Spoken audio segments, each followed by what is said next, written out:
Energy restored.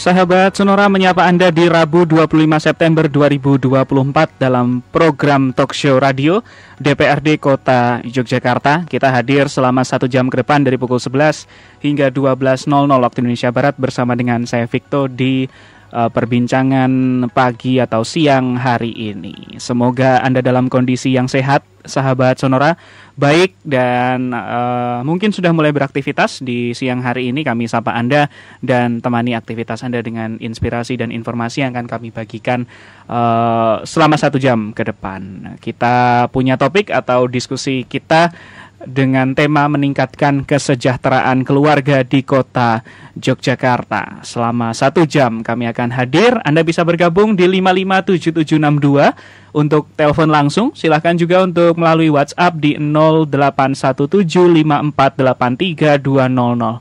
081754832000. Kami akan buka untuk pertanyaan, diskusi, cerita, ngobrol, atau kemudian misalnya saran-saran juga boleh misalnya, atau beropini silahkan selama 1 jam ke depan. Dan untuk Anda sahabat Sonora, topik kita adalah meningkatkan kesejahteraan keluarga di Kota Yogyakarta.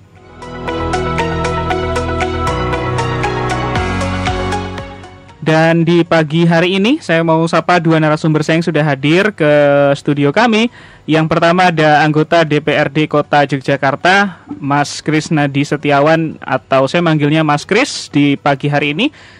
Selamat pagi, jelang siang Mas Kris ya. Selamat pagi Mas Victor dan para pendengar Sonora semua yang berbahagia.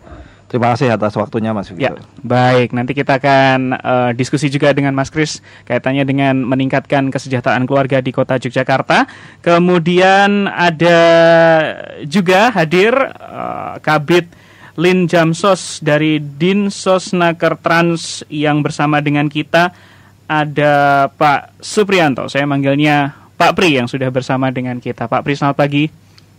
Selamat pagi menjelang siang Mas Victor dan juga sahabat Sonora. Sehat alhamdulillah semuanya. Sehat alhamdulillah semuanya. Nah, kita mau bahas dengan beliau berdua, ada Pak Kris di siang hari ini dan juga Mas Pri. Kebalik, Mas Kris dan juga Pak Pri. Karena tadi sempat waktu saya tanya ini mau Mas semua atau Pak semua. Monggo jenengan Mas gitu. Baik, kita mau bahas ini kaitannya dengan keluarga. Jadi saya mungkin mau ke Pak Pri dulu sebagai yang kemudian ketemu sama masyarakat, tentu Mas Kris juga. Saya mau lihat sudut pandangnya dari teman-teman dinas dulu. Kalau kita bicara soal judulnya meningkatkan kesejahteraan keluarga di Kota Yogyakarta, keluarga sendiri jadi institusi paling kecil di masyarakat, Pak Pri, dan ini menjadi penting untuk diperhatikan begitu. Saya mulai dari pertanyaan yang mungkin sederhana tapi penjelasannya mungkin bisa panjang ini. Pak Pri, kalau kita bicara soal keluarga, kenapa menjadi begitu penting Pak Pri untuk diperhatikan, terus kemudian dengar suaranya, kemudian seberapa penting sih untuk ketika keluarga itu sejahtera, pengaruhnya secara umum di masyarakat, khususnya di Kota Yogyakarta sendiri, Pak Pri? Terima kasih Mas Victor dan juga sahabat Sonora. Ya. Kalau kita bicara berkaitan dengan keluarga, ya tentunya di dalam suatu keluarga ini saling mendukung, tentunya berkaitan dengan kegiatan-kegiatan sosial kemasyarakatan. Ya. Termasuk salah satunya di dalam meningkatkan kesejahteraan keluarga itu sendiri.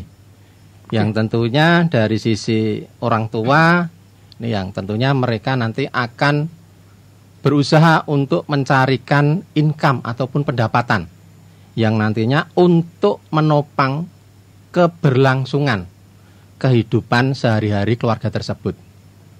Dan juga keluarga tidak ada salahnya juga manakala ada anak yang usianya itu sudah usia kerja, tentunya juga mereka memiliki kesempatan untuk menambah penghasilan keluarga. Dan tentunya manakala keluarga itu ada anak yang notabene masih usia sekolah ataupun masih balita, yang tentunya nanti akan diupayakan oleh orang tua ataupun anak yang sudah di usia kerja.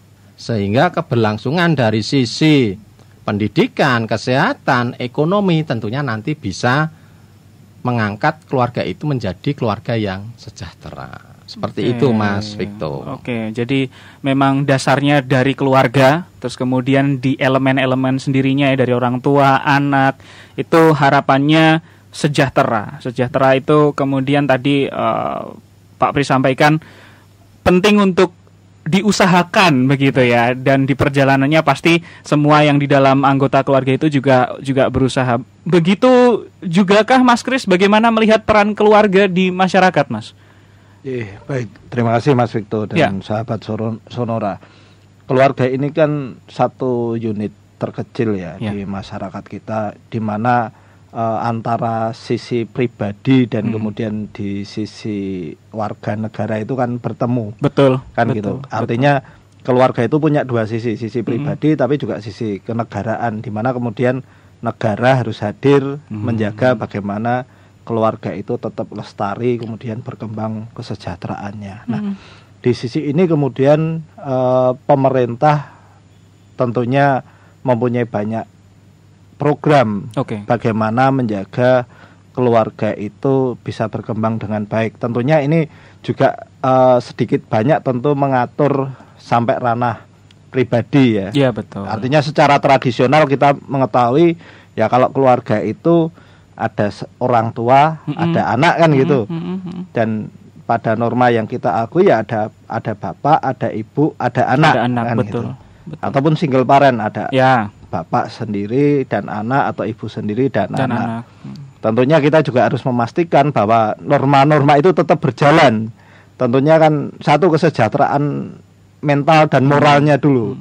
Jangan sampai kemudian ya nanti bapak ada anak, ibu ada anak, itu kan kita juga belum bisa menerima norma seperti itu. Tentunya ini kan dasar ya. Baru kemudian ketika keluarga itu utuh, bapak, ibu, dan anak, kan kemudian bagaimana dengan mata pencahariannya, bagaimana dengan pendidikan dan kesehatannya.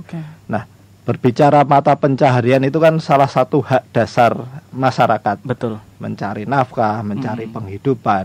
Nah, persoalannya adalah kemudian di masyarakat kita itu kan lebih besar kegiatan ekonomi informalnya. Yang penting masyarakat sejahtera dulu. Bagaimana caranya mendapatkan kesejahteraan itu kan seringkali kita masih berkompromi dengan banyak persoalan. Misalnya ya, yang penting bisa berekonomi, tempatnya ya seadanya dulu. Kalau aturan ya nanti dululah, yang penting bisa mendapatkan penghasilan untuk keluarga. Nah, informalisasi ini yang kemudian sedikit banyak juga harus kita sinkronkan. Bagaimana kesejahteraan keluarga itu tumbuh, tapi dengan mengikuti tata aturan yang juga diatur oleh pemerintah kan gitu. Jangan sampai kemudian nanti seluruh keluarga kita, terutama keluarga miskin, terjebak dalam kegiatan ekonomi yang informal sifatnya. Nah, ini kan tentunya juga dalam program pemerintah kan istilahnya kalau sekarang yang ngetren itu kan meningkatkan atau naik kelas kan gitu ya. Dari sektor informal menjadi sektor formal. Cuman juga bagaimana kita bicara agar dari sektor informal ini tetap jangan sampai kaget ketika masuk dalam ruang formal. Nah, tentunya program-program pemerintah itu kan yang kemudian mengupgrade dari mencari nafkah yang paling sederhana, kemudian bagaimana kemudian bisa mengikuti aturan yang sesuai dengan perundangan kan gitu, yang pada akhirnya dua-duanya dapat, keluarga sejahtera, lingkungan terjaga, dan aturan undang-undang bisa ditegakkan. Nah, tapi saat ini kita masih banyak berkompromi dengan itu. Saya kira itu Mas. Baik. Harapannya kalau kemudian secara ideal semuanya bisa jalan bareng gitu ya. Tentu tantangannya pasti ada. Tapi itu juga akan jadi diskusi kita. Sebelum kita break, saya mau ke Pak Pri dulu. Pak Pri, kasih gambaran dong, sebelum tentu kita nanti bahas soal program juga ya. Kalau kondisi kota Yogyakarta sendiri, perspektifnya untuk keluarga itu seperti apa Pak? Apakah kemudian kondisinya, saya mau pakai bahasa yang umum dan sederhana aja, sudah baikkah, perlukah masih dorongan dan support, atau secara umum seperti apa? Terima kasih Mas Victor. Ya. Jadi kalau kita bicara berkaitan dengan keluarga yang ada di wilayah ini, tentunya banyak sekali karakternya. Ada suatu keluarga yang mungkin secara karakter ataupun tingkat kesejahteraan itu sudah bisa dikatakan masuk di level yang tingkat menengah ke atas. Jadi berkaitan dengan kegiatan keseharian itu bisa dikatakan sudah tidak memiliki masalah. Kalaupun memiliki masalah ya mungkin hanya 1 atau 2 kecil lah, katakan seperti itu. Tapi juga ada karakter keluarga yang ada di kota Jogja yang notabene itu mungkin masuk di dalam kategori tingkat kesejahteraan ekonominya itu menengah ke bawah, Mas Victor. Nah, ini yang tentunya menjadi perhatian kita bersama, baik itu dari pihak pemerintah maupun juga pihak swasta. Tinggal nanti di dalam pembagian kewenangannya itu yang tentunya nanti akan diatur secara jelas berdasarkan dengan regulasi yang ada di pemerintah Kota Jakarta maupun juga di pemerintah Republik Indonesia. Ini yang tentunya nanti pembagian kewenangan itu sangat jelas. Yang tentunya berkaitan dengan beberapa program nantinya itu juga akan disesuaikan dengan kondisi atau karakter keluarga yang ada di Kota Yogyakarta. Dan juga tentunya nanti berkaitan dengan program-program yang akan digulirkan ini juga tentunya kiranya apa sih yang tepat bagi keluarga yang notabene memang butuh di dalam peningkatan kesejahteraan mungkin dari sisi usaha dan lain-lain. Ternyata ini juga kondisinya masih perlu di backup berkaitan dengan urusan pendidikan atau mungkin urusan kesehatan dan yang lainnya. Saya kira itu Mas Victor secara garis besar karakter di Kota Yogyakarta. Ya kalau kami boleh bilang karakternya tentunya ada beberapa tingkatan. Ngaten Mas Victor. Baik.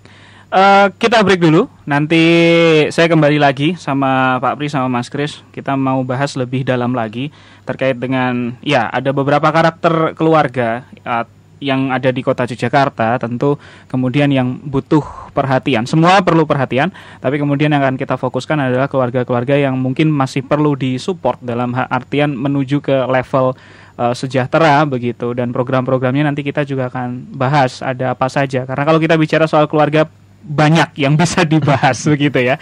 Baik, kami break. Anda bisa bergabung di 08175483 200 atau kemudian telepon kami langsung di 557762. Di WhatsApp kami Anda bisa berkirim chat maupun voice note juga boleh, silahkan, nanti akan kami putarkan juga. Kami kembali setelah ini di 97,4 Sonora FM Yogyakarta. Sahabat Sonora, kembali di perbincangan kita pagi hari ini atau di siang hari ini, meningkatkan kesejahteraan keluarga di Kota Yogyakarta untuk edisi Rabu 25 September 2024. Saya bersama dengan dua narasumber saya yang hadir. Ada Mas Krisnadi Setiawan dari anggota DPRD Kota Yogyakarta. Kemudian ada dari Dinsosnakertrans. Beliau hadir langsung dari Kabid Lin Jamsos, ada Pak Suprianto yang bersama dengan kita. Nah, masih membahas mengenai keluarga. Tadi di segmen 1 kita sudah jabarkan bagaimana fungsi keluarga di masyarakat secara umum maupun secara khusus begitu. Terus kemudian statusnya sendiri dalam artian level kesejahteraannya. Ada yang kemudian secara khusus di Kota Yogyakarta yang mungkin menengah ke atas, tapi juga ada perlu keluarga-keluarga yang masih perlu support atau dukungan begitu. Nah, sebelum nanti saya kembali lagi ke Mas Kris, saya mau ke Pak Pri dulu. Pak Pri,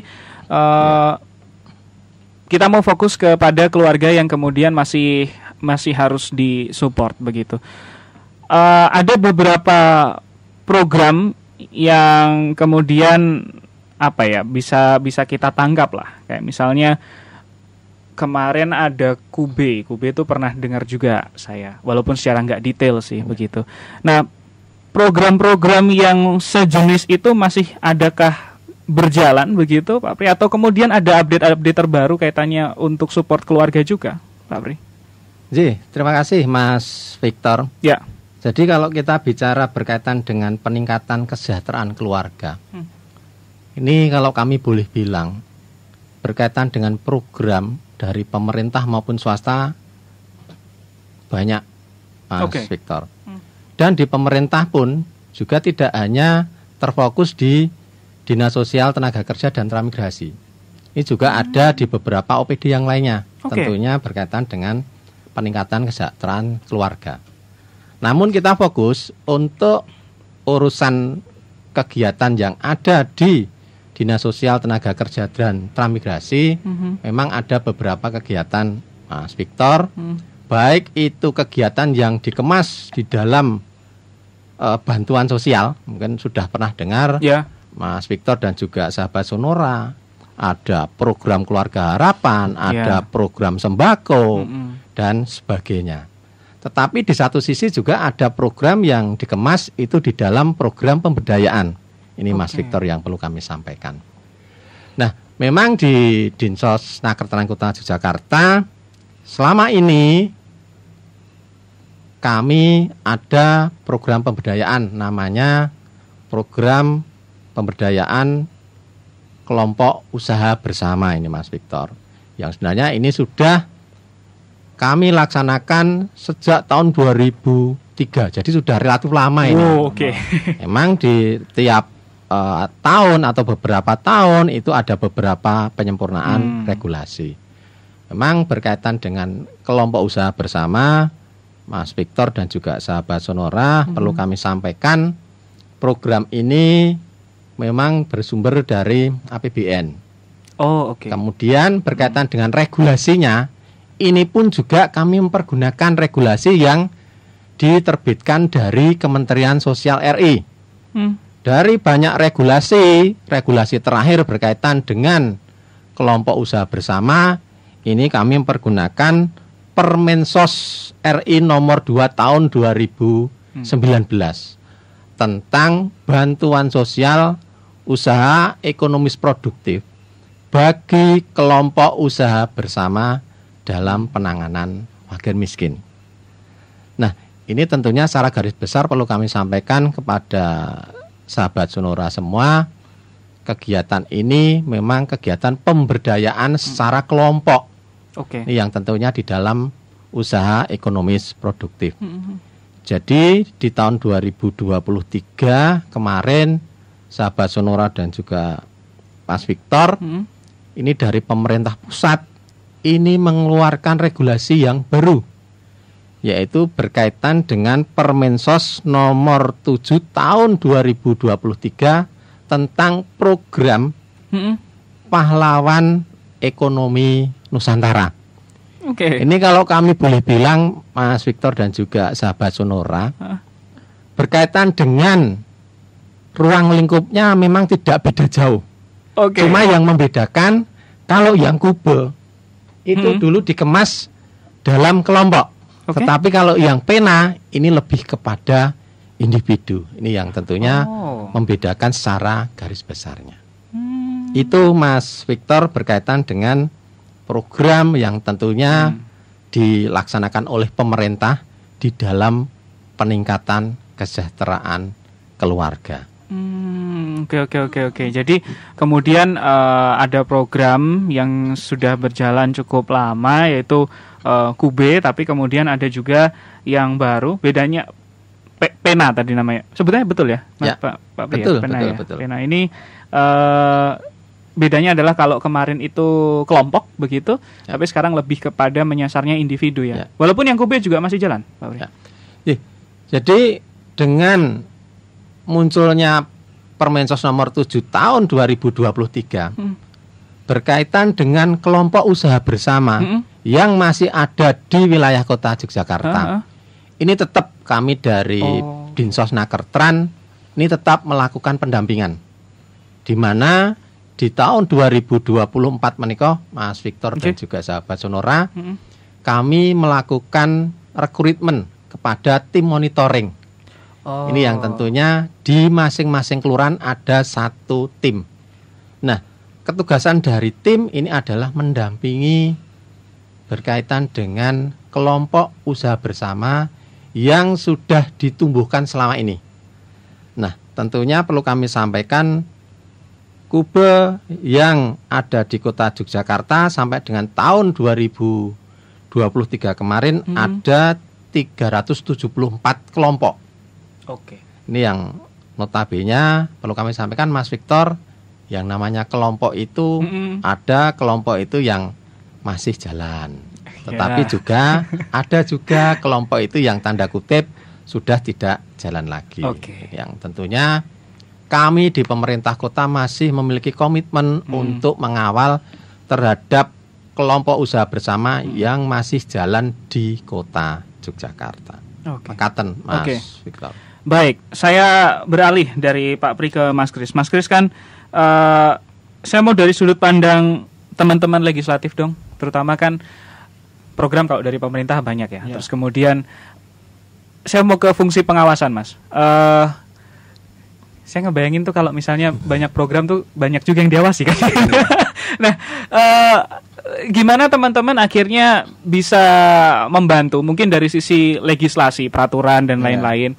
Tapi juga di sisi lain juga harus menjadi pengawas untuk melihat bagaimana apakah berjalan, kualitasnya seperti apa. Ini juga Mas, tepat sasaran kah dan lain-lain. Sejauh ini seperti apa Mas? Memang agak susah ya Mas Victor dan sahabat Sonora. Sasaran program-program pemerintah ini kan bisa dikatakan kelompok yang paling mikro lah. Iya, betul. Kan ada UMKM, usaha mikro kan gitu. Ini yang paling mikro. Iya. Karena skupnya itu kan nanti di level RW ya. Sehingga kemudian jenis usahanya pun ya usaha yang di lingkungan terkecil lah. Bisa jadi antar keluarga di lingkup RT atau lingkup RW. Yang mana ini seringkali yang tadi saya di awal sampaikan itu adalah jenis usaha atau kegiatan informal. Kalau kita bicara bisa jadi ya mereka pedagang asongan atau kemudian kalau punya lapak kecil ya PKL kaki lima misalnya kayak gitu, atau ibu-ibu yang menerima pesanan gorengan atau pesanan jahit segala macam. Skupnya kecil lah. Nah, ini yang kemudian kalau kita ukur dari kacamata pertumbuhan ekonomi tentunya terlalu mikro ya. Namun gini, ada beberapa kelompok yang kemudian berkembang. Misalnya yang dari asongan berkembang ke kaki lima, yang kaki lima dari satu lapaknya di beberapa lapak. Cuma dalam pertumbuhannya ini kan menjadi semu Mas. Pada satu titik memang tadi disampaikan Pak Pri, mungkin secara kesejahteraannya cukup tinggi. Misalnya contoh lah PKL Malioboro. Mereka kalau kita ukur dengan ukuran ekonomi saat mereka berdagang di Selasar cukup tinggi. Tapi begitu ada program pemerintah merelokasi mereka, ya tentu saja ada perubahan ya. Ada perubahan yang signifikan, dan ini kalau kemudian kita dorong menjadi penerima manfaat, entah itu Kube atau entah itu Pena, ini juga sudah kesulitan. Karena mereka sudah masuk dalam kategori yang berkembang itu tadi. Nah, tentunya kan kita harus ada penyesuaian ya. Tentu ke depan misalnya ketika kita menumbuhkan kesejahteraan di level keluarga ya tentunya itu harus pada jalur yang nantinya itu tidak berbenturan dengan regulasi yang lain kan gitu. Misalnya kalau sekarang bantuan atau kemarin bantuan KB, sekarang pena itu adalah dalam bentuk bantuan modal.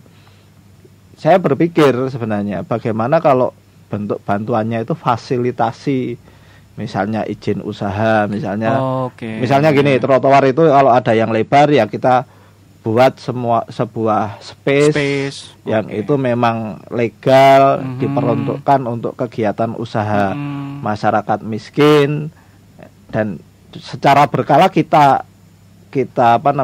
ukur rapotnya ini naik atau enggak kan gitu. Batas waktunya berapa? Kan seperti warga miskin. Kalau yang memang ekstrim miskin, ya kita bantu permakanannya. Karena mereka nggak bisa cari makan. Kalau nggak kita bantu mati kan gitu. Tapi ada orang yang bisa cari makan, tapi kesulitan misalnya bayar listrik, kesulitan bayar sekolah, kan ini. Ini yang kemudian nanti kan masuk di QB atau pena. Jadi yang kita bantu bukan yang ekstrim, tapi yang sudah di atas ekstrim, tapi tidak mampu mencukupi kebutuhan hidup, pendidikan, kesehatan nggak mampu. Nah, kalau kita bantu dengan permodalan terus, ya usahanya akan berkembang jadi luar kan gitu. Tapi kalau kemudian kita arahkan, misalnya kita carikan tempat yang lebih layak, formal kan gitu. Mengapa orang milih dagang di pinggir jalan kan cepat laku. Tapi ketika mereka berkembang, mereka ini kemudian bisa sewaktu-waktu jatuh miskin. Bisa. Nah, bagaimana kalau kita rubah, misalnya program kita itu tidak membantu permodalan, tapi membantu alat kan, kalau istilahnya kita beri pancing bukan ikan kan gitu. Bagaimana kemudian tata ruang kota itu berpihak pada pengentasan kemiskinan, peningkatan kesejahteraan keluarga. Jadi trotoarnya terjaga untuk pejalan kaki, tapi juga ada space ruang sosial ekonomi lah, yang itu menjadi alat pengentasan kemiskinan. Nah, ini yang hasil pengamatan kami, pengawasan kami sering, karena setelah dibantu mereka bisa jadi sukses, tapi suksesnya itu di tempat yang salah gitu loh. Nah, suatu saat kan ada program pemerintah yang kontradiktif dengan usaha mereka, mesti akan berubah. Nah, tentunya kan kemudian ke depan ya kita mencarikan alur kesejahteraan masyarakat itu kan yang bertahap dan itu berkelanjutan gitu. Kita bantu di awal tapi ternyata nanti bertabrakan dengan aturan yang lain ya artinya program kita jadi sia-sia kan gitu. Maksimal betul.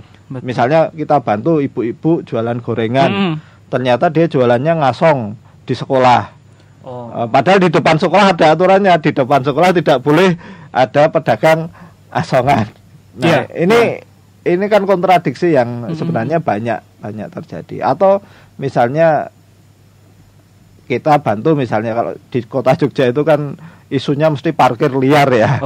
Nah, bagaimana yang parkir liar ini kita legalkan, kita atur kan gitu ya, sehingga kemudian mereka meningkat kesejahteraannya dan secara formal terlindungi oleh regulasi pemerintah. Artinya sebenarnya banyak kebijakan yang bisa kita kita kembangkan, kita perbaiki dalam rangka kesejahteraan keluarga itu tadi. Tapi itu tadi kita harus, para pihak stakeholder itu harus saling berbicara bagaimana programnya itu tidak saling kontradiktif. Ini yang terjadi di lapangan ini, Mas Victor. Berarti selain kemudian saling ketemu, saling ngobrol, juga harus jeli ya. Ini kan dalam artian kan kita jangan-jangan ketika ada aturan atau program yang ini ternyata kebentur satunya atau ada lain-lainnya. Wow. Ya, spektrumnya jadi luas sekarang. Jadi memberikan atau support booster atau bantuan pun itu memang harus selain hati-hati, harus jeli juga dan harus tepat. Tepat itu macam-macam juga, tepat sasaran, tepat tempatnya, tepat tujuannya ke depan. Jadi memang PR bersama. Saya mau ucapkan semangat untuk Mas Kris dan Pak Pri. tugasnya banyak, tapi juga punya masing-masing fungsi lah. Nanti kami kembali. Selain kemudian ada Kuba dan juga pena, nanti juga ada satu bahasan lagi yang mungkin bisa jadi fokus, terutama juga bagaimana memastikan, tadi saya juga mau minta tanggapan Pak Pri juga, memastikan untuk programnya bisa tepat sasaran, karena ini bisa jadi PR juga begitu untuk kemudian peningkatannya, pengawasannya, kualitasnya itu harus seperti apa begitu. Nanti kami kembali.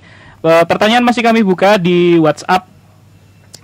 Silahkan di 08175483 dan telepon di 557762. Kami kembali setelah komersial break. Berikut ini. Kembali sahabat Sonora, saya bersama dengan dua orang tamu saya yang luar biasa. Ada Pak Pri dan juga Mas Kris yang bersama dengan kita dalam program Talkshow bersama DPRD Kota Yogyakarta. Saya mau tanggapi beberapa pertanyaan yang masuk.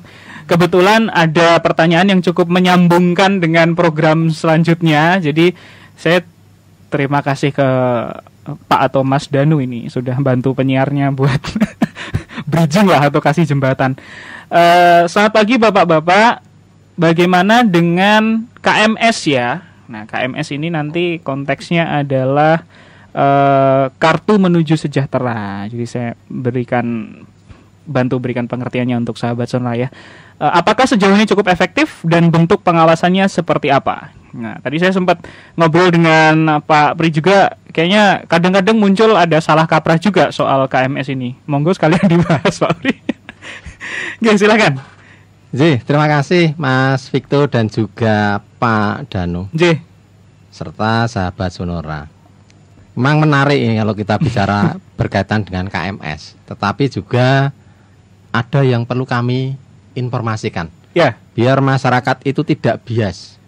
Karena mohon izin sahabat Sonora, KMS itu ada sebagian masyarakat yang memandang KMS itu suatu program. Padahal KMS itu adalah kartu menuju sejahtera. Yang notabene adalah suatu identitas bagi keluarga yang masuk di dalam data penduduk keluarga sasaran jaminan perlindungan sosial. Nah, secara luas perlu kami sampaikan kepada sahabat Sonora bahwasanya database untuk intervensi program yang bersumber dari APBD ya, khususnya Kota Jakarta ini mempergunakan data penduduk keluarga sasaran jaminan perlindungan sosial. Yang tadi kami di awal sampaikan, mereka yang masuk di dalam data penduduk KSJPS, mereka kita berikan yang namanya kartu menuju sejahtera. Nah, tentunya berkaitan dengan tingkat efektifnya yang perlu kami sampaikan Bapak Ibu sekalian, memang data KSJPS ini merupakan data hasil verifikasi dan validasi DTKS di tahun berjalan. Nah ini Mas Victor, kami itu melaksanakan verifikasi dan validasi itu rutin tiap tahun. Nah, terhadap verifikasi dan validasi, kami melibatkan 5 petugas verifikasi di tiap kelurahan. Nah, tugas mereka adalah melakukan verifikasi atau memotret kondisi sosial ekonomi terhadap warga yang nantinya akan kita lakukan verifikasi. Ini kami tugaskan door to door, Mas Victor. Door to door, jadi harus ketemu dengan responden pihak keluarganya. Tetapi manakala terhadap keluarga yang tidak ditemukan, ini juga tentunya petugas kami tugaskan untuk mencari informasi kepada Bapak Ibu Ketua RT dan RW. Kemana sih keluarga ini? Karena keluarga ini akan kami lakukan verifikasi dan validasi. Sehingga terhadap hasil verifikasi dan validasi, insya Allah data yang akan kita tetapkan ini betul-betul mendekati data yang sesuai dengan kondisi real yang ada di wilayah. Memang ada 3 kunci, Mas Victor dan sahabat Sonora. Yang pertama tentunya kami mengedukasi, kami menyampaikan kepada Bapak Ibu yang notabene itu selaku responden. Dalam hal ini adalah keluarga yang kami lakukan verifikasi untuk bisa memberikan informasi apa adanya Ya. Tidak usah ditambahi, tidak usah dikurangi. Udah itu apa adanya disampaikan. Oke. Kemudian yang kedua sama halnya kepada petugas kami. Ya. Ini yang tentunya kami sampaikan, kami tekankan kepada petugas kami untuk seobjektif mungkin.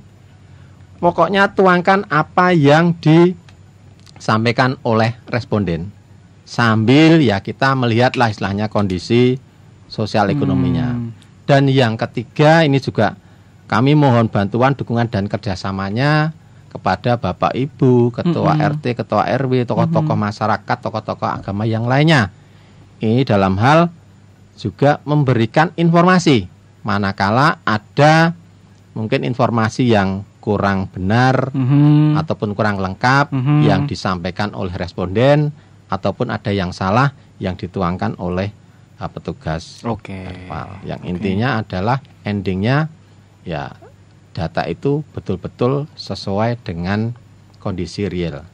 Yang endingnya nanti Mas Victo untuk intervensi program harapan kita ya tentunya tepat sasaran. Yang tadi kami sampaikan sasaran terutama sasaran siapa yang berhak untuk menerima bantuan. Itu Mas Victo. Oke. Saya ke Mas Kris. Bagaimana kemudian ada komentarkah mungkin Mas kaitannya sama KMS? Bagaimana melihatnya, cukup efektif juga kah atau bentuk pengawasannya Mas Kris? Memang di awal kita itu saya jadi anggota dewan itu agak bingung juga karena banyak istilah itu, ada DTKS, ada KMS, apalagi kemudian awal-awal kemarin itu ada COVID gitu ya. Itu banyak lagi tuh COVID tuh. Kemarin tuh istilahnya. Ini jadi pengalaman menarik. Jadi sebenarnya yang menjadi repot itu kan Mas, tadi yang saya sebut miskin ekstrim. Itu kan jelas, katakanlah kalau di teori kemiskinan itu kan ada 40% ya. Artinya 10% pertama dan 10% kedua atau 20% masyarakat terbawah kita itu kan miskin ekstrim. Itu jelas itu kalau nggak kita bantu matilah. Nah, cuman yang kerepotan adalah yang 10% ketiga dan keempat. Istilahnya kalau istilahnya Pak Pri itu desil 3-4. Artinya mereka itu tidak miskin ekstrim. Mereka bisa cari makan. Tapi untuk memenuhi itu tadi, kebutuhan hidupnya itu menjadi sangat sulit. Nah, artinya kalau istilahnya sekarang itu ya kalau kelas menengah terlalu tinggi, tapi ini menengah yang bawah nanggung gitu ya. Artinya mereka mendapat pendapatannya sudah masuk upah minimum, kemudian rumah itu juga sudah ya punya keramik, punya televisi, tapi sebenarnya mereka itu nggak punya duit. Iya. Ini yang kemudian kita juga sering dapat keluhan dari masyarakat. Itu kok rumahnya bagus, punya motor, punya ini kok dapat KMS, sedangkan yang rumahnya jelek malah nggak dapat. Setelah kita ya wawancara lah kira-kira apa gitu ya, oh ternyata yang rumahnya bagus itu bukan SHM, bukan rumah milik misalnya, dia hanya rumah ngindung misalnya, sedangkan yang rumah bagus itu rumah jelek itu rumah milik atau waris. Nah ini kan indikatornya itu banyak itu loh. Betul. Ini yang saya kira juga kemudian mungkin ini juga bagian evaluasi kita, ada semacam mungkin nanti ya Pak Pri ya, ada semacam hotline lah untuk pelaporan, karena sebenarnya juga masyarakat itu gini juga, mereka cari KMS itu sebenarnya kebutuhannya nggak untuk bahwa mereka membutuhkan bantuan, enggak. Karena salah satu yang ngetren kalau di kota Jogja itu KMS itu ya kan punya kuota khusus untuk daftar sekolah negeri ini loh Mas. Jadi ya karena zonasinya mungkin terlalu padat, kemudian persaingan prestasinya ketat. Ada di Dinas Pendidikan itu ada kuota warga miskin. Yang salah satu syaratnya adalah KMS. Nah, masyarakat itu sekarang tanda petik itu ya berlomba-lomba untuk mendapatkan KMS agar dapat kuota masuk di sekolah negeri. Nah, ini kan sebenarnya juga melenceng dari tujuan awal ya. Bisa jadi mereka mampu, tapi bagaimana kemudian biar dapat KMS tujuannya untuk sekolah. Nah, tentunya kita melakukan pengawasan, dan sekarang kan untuk KMS ini kan verifikasinya sudah di kelurahan ya Pak Pri ya. Sudah di kelurahan, dan tiap bulan ada rapat verifikasi di kelurahan, sehingga upaya untuk kemudian ada masyarakat yang mengajukan atau kemudian ada yang memberi masukan terhadap siapa yang menerima itu lebih dekat. Nah, ini yang saya kira bentuk upaya kami agar dalam penyusunan data kemiskinan ini benar-benar real time lah. Nah, mungkin kita belum se ekstrim misalnya kalau di daerah lain, kalau yang punya KMS terus rumahnya di stikeri rumah keluarga miskin itu ya, nggak sampai ekstrim itu. Tapi kan kita masih mengharapkan masyarakat itu ya jujur, terbuka, sehingga pola pengawasannya ya lebih elegan lah.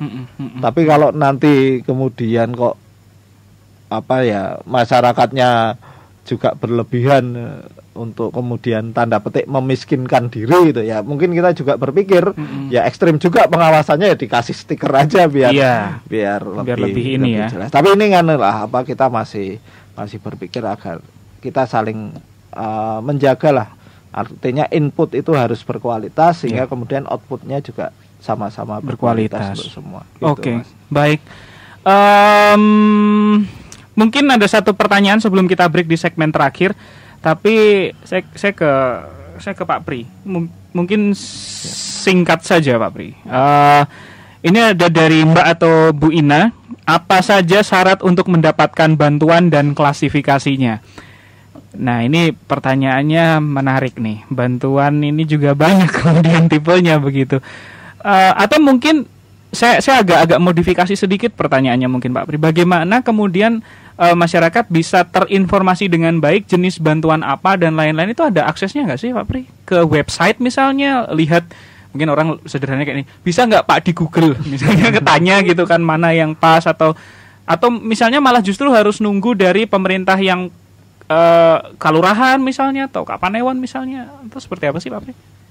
Terima kasih Mas Victor dan juga Mbak Ina. Saya tanya dengan bagaimana syarat untuk menerima bantuan yang perlu kami sampaikan. Memang berkaitan dengan syarat penerimaan bantuan ini berbeda-beda Mas Victor dan Mbak Ina. Kita lihat dulu, bantuan itu bantuan yang sifatnya hanya bantuan sosial atau mungkin bantuan yang sifatnya pemberdayaan. Itu tentunya nanti berbeda. Ada juga mungkin bantuan yang sifatnya itu berkaitan dengan pendidikan.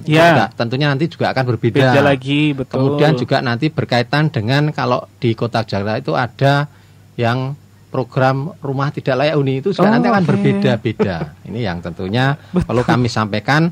Kalau program itu dalam rangka penanggulangan kemiskinan, tentunya data kita yang kita pergunakan ini ada dua.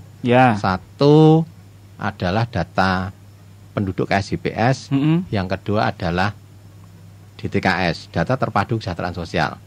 Walaupun tadi Pak Kris juga menyampaikan ada juga data yang lain. Contoh misalkan ada data P3KE ini yang sebenarnya tidak ada di kami, tapi ada di OPD atau kementerian yang lain. Termasuk juga ada data Reksosek ini yang notabene tidak ada di kami, tapi itu ada di OPD yang lainnya. Jadi berkaitan dengan persyaratan ini juga tentunya nanti disesuaikan dengan jenis program yang digulirkan.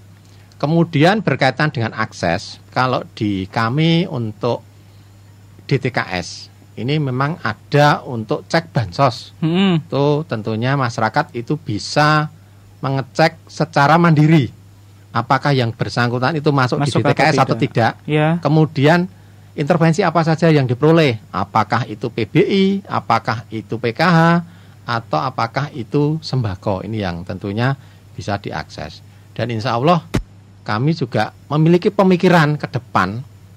Aplikasi yang dibangun oleh pemerintah Kota Jakarta dalam hal ini adalah Jogja Smart Service atau okay. JSS.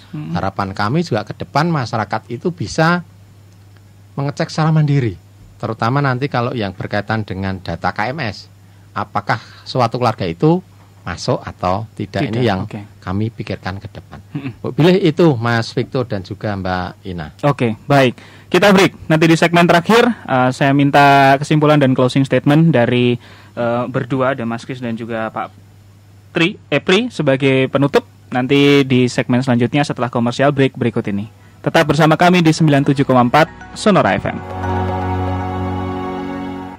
Sahabat Sonora, masih dalam talkshow bersama dengan DPRD Kota Yogyakarta. Kita mau tutup perbincangan kita di pagi hari ini atau di siang hari ini terkait dengan tema meningkatkan kesejahteraan keluarga di Kota Yogyakarta. Saya mau ke Pak Pri dulu sebagai penutup, apa yang bisa disimpulkan Pak Pri, kemudian nanti terakhir ditutup sama Mas Kris. Pak Pri, monggo, apa yang bisa jadikan catatan untuk kita? Terima kasih Mas Victor dan juga sahabat Sonora. Ada 2 catatan menurut kami tentunya berkaitan dengan peningkatan kesejahteraan keluarga di Kota Yogyakarta. Yang perlu kami sampaikan terhadap program kalau yang kami laksanakan itu ada 2 hal. Kita akan fokus pada peningkatan keluarga yang notabene kami kemas di dalam program pemberdayaan. Yang tentunya juga kami mohon dukungan kerjasamanya kepada semua pihak, baik itu di tingkat OPD maupun juga di tingkat kewilayahan. Termasuk juga dalam hal ini adalah Bapak Ibu dari DPRD Kota Yogyakarta. Kita edukasi bersama-sama, kita laksanakan bersama-sama, dan tentunya kita evaluasi bersama-sama. Yang tentunya program itu betul-betul tepat sasaran dan juga tepat manfaat. Sehingga endingnya nanti program yang digulirkan bersama ini nanti bisa betul-betul mengangkat tingkat kesejahteraan keluarga. Yang endingnya nanti berkaitan dengan angka kemiskinan, insya Allah nantinya akan mengalami penurunan. Oke. Baik. Terakhir Mas Kris sebagai penutup. Tentunya harapan kita semua setiap program pengentasan kemiskinan dan juga pemberdayaan keluarga itu kan berkelanjutan ya. Artinya bagaimana secara bertahap keluarga itu bisa bertumbuh kembang secara ekonomi itu kan dari sisi ukuran ekonominya itu baik, artinya tumbuh gitu ya. Kemudian secara jaminan sosialnya juga jalan. Kan gini, repotnya kalau kita bantu ekonominya berkembang tapi ternyata tidak tercover jaminan sosialnya, entah itu kesehatannya, entah itu ketenaga kerjaannya. Sehingga harapan kami bagaimana pemberdayaan keluarga, pemberdayaan ekonomi itu include dengan perlindungan jaminan sosialnya. Yang ketiga tentunya dalam bertumbuh kembang ekonomi ya sesuai dengan regulasi pemerintah yang ada, entah itu terkait tata ruang, terkait regulasi perpajaan. Ini kan penting. Jadi meskipun UMKM ya harus kita ukur sehingga kemudian apa yang kita dorong, kita kembangkan ini masuk dalam sistem ekonomi formal. Nah, kalau keluarga ini dalam level yang paling kecil saja sudah masuk dalam level formal, otomatis secara dukungan modal akan lebih mudah, aksesnya lebih mudah. Kemudian secara jaminan sosial dia juga akan terlindungi. Dan kestabilan atau kemapanan usahanya itu terjamin oleh aturan undang-undang. Sehingga kita dalam menjalankan pemberdayaan keluarga itu bisa terjamin kelanjutannya. Saya kira itu tambahan saya, Mas. Baik. Saya berterima kasih kepada anggota DPRD Kota Yogyakarta, Mas Krisnadi yang sudah bersama kita. Mas Kris, terima kasih sudah rawuh. Kemudian ada Kabid Lin Jamsos dari Dinsos Nakertrans, Pak Supriyanto. Terima kasih, sampun rawuh Pak Supri. Siap, sama-sama. Kita sama-sama bekerja dan berharap semoga semuanya makin baik, dan harapan kita semoga Bapak-bapak bisa terus melayani masyarakat dengan luar biasa. Sehat-sehat selalu. Amin. Mas Christian juga Pak Pri. Kita tutup perbincangan kita di siang hari ini. Program setelah ini akan ada AMKM hingga pukul 14.00 waktu Indonesia Barat. Terima kasih. Selamat siang.